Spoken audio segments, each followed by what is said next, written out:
పాటు లైవ్ లో జాయిన్ అవుతున్నారు. గుంటూరు జిల్లాకు సంబంధించిన అప్డేట్స్ కొన్ని చెప్తాను. పెదకూరపాడులో వైఎస్ఆర్ కాంగ్రెస్ పార్టీ అభ్యర్థి శంకర్రావు లీడ్లో ఉన్నారు.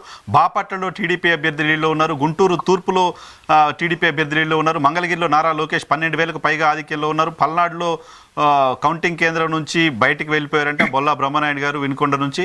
సో పొన్నూరులో రెండో రౌండ్లో టీడీపీకి 1000 ఓట్ల ఆధిక్యం ఉంది. పత్తిపాటి పుల్లారావు గారు ఆధిక్యంలో ఉన్నారు.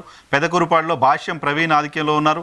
సో గుంటూరు పశ్చిమలో 3,000 ఓట్ల ఆధిక్యంతో తెలుగుదేశం పార్టీ కంటిన్యూ అవుతుంది. తెనాలిలో జనసేన పార్టీ అభ్యర్థి నాదెళ్ల మనోహర్ 10,000కు పైగా ఓట్ల లీడ్లో ఉన్నారు. బాపట్లలో టీడీపీ లీడ్లో ఉంది. కన్నా లక్ష్మీనారాయణ గారు లీడ్లో ఉన్నారు. నరసరావుపేటలో టీడీపీ అభ్యర్థి లావు శ్రీకృష్ణదేవరాయలు పార్లమెంట్కి 8,000కు పైగా ఓట్ల ఆధిక్యతతో కంటిన్యూ అవుతున్న వాతావరణం కనపడుతోంది. ఇక మొత్తం 117 స్థానాల్లో మాత్రమే ప్రస్తుతం వైఎస్ఆర్ కాంగ్రెస్ పార్టీ లీడ్లో ఉంటే 117 స్థానాల్లో కూటమికి సంబంధించిన అభ్యర్థులు లీడ్లో ఉన్నట్లుగా ప్రస్తుతానికి మనకు సమాచారం అందుతోంది. శ్రీనివాస్ రెడ్డి గారు నమస్తే.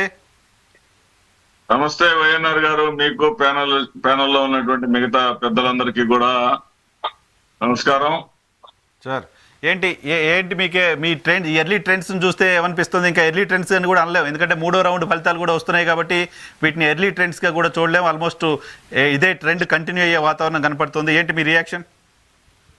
ఎర్లీ ట్రెండ్స్ ఆ ట్రెండ్స్ అనేవి ఉండవండి పాలిటిక్స్ లో. ట్రెండ్స్ ఎలా స్టార్ట్ అయితే అలాగే ముగుస్తాయి. మేము గెలిచినప్పుడు కూడా అలాగే ప్రారంభమై అలాగే ముగిశాయి. ఇప్పుడేదో వైసీపీకి చివరిలో గెలుస్తుంది, మధ్యాహ్నం గెలుస్తుంది, సాయంత్రం గెలుస్తుంది అని చెప్పేటటువంటి పరిస్థితి నేను చేయను. నేను చాలా నిర్మోహమాటంగా ఉంటాను, నిర్మోహమాటంగా మాట్లాడతాను.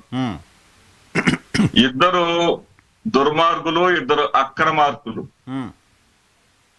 ఇద్దరు అక్రమార్కులు. ఇందాక ఎవరో సార్ చెబుతున్నారు ప్రజాస్వామ్యం గురించి చంద్రబాబు నాయుడును నరేంద్ర మోడీల గురించి ప్రజాస్వామ్యం గురించి ఆయన సమర్థిస్తూ మాట్లాడుతుంటే నాకు ఆశ్చర్యం, కాస్త నవ్వు వచ్చింది, బాధ కూడా కలిగింది.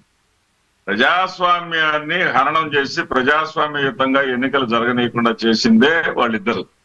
ఆ అక్రమార్కులు ఇద్దరు ఎవరంటే నెంబర్ 1 నరేంద్ర మోడీ, నెంబర్ 2 చంద్రబాబు నాయుడు. ఇద్దరు ప్రజాస్వామ్యాన్ని కూనీ చేసి ఆంధ్రప్రదేశ్ లో లేనటువంటి ఆంధ్రప్రదేశ్ కి మాత్రమే పద్ధతులను ఇంపోజ్ చేసి ఆంధ్రప్రదేశ్ కి మాత్రమే ఇది దేశంలో లేనటువంటి రూల్స్ ని ఇది పోస్టల్ బ్యాలెట్ లో ఇక్కడ మాత్రమే ఇంపోజ్ చేసి ప్రజాస్వామ్యాన్ని దారుణంగా ఒక ఎమ్మెల్యేని, రోజా అనేటటువంటి ఒక ఎమ్మెల్యేకి శాసనసభలో ప్రవేశానికి అవకాశం ఇచ్చినా గాని ఆవిడ వెంటాడి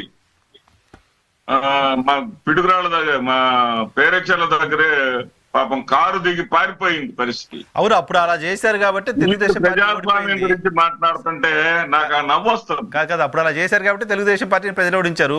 మీరు అధికారంలోకి వచ్చిన తర్వాత మీరు కూడా అలాగే బిహేవ్ చేశారని తెలుగుదేశం పార్టీ చెప్తున్నమాట. ఇప్పుడు నేనేమంటున్నానంటే అధికారంలోకి వచ్చిన తర్వాత అప్రజాస్వామికంగా జగన్మోహన్ రెడ్డి గారు ఎక్కడ పోలా. జగన్మోహన్ రెడ్డి గారు కొంత కార్యకర్తలు వేరు, పార్టీ వేరు. కార్యకర్తలు పార్టీ ఒక ఎత్తు, ప్రభుత్వం ఒక ఎత్తు అనే విషయాన్ని విస్మరించాడు. ప్రభుత్వంలో మనం పనులు చేసుకుంటా పోతే చాలు.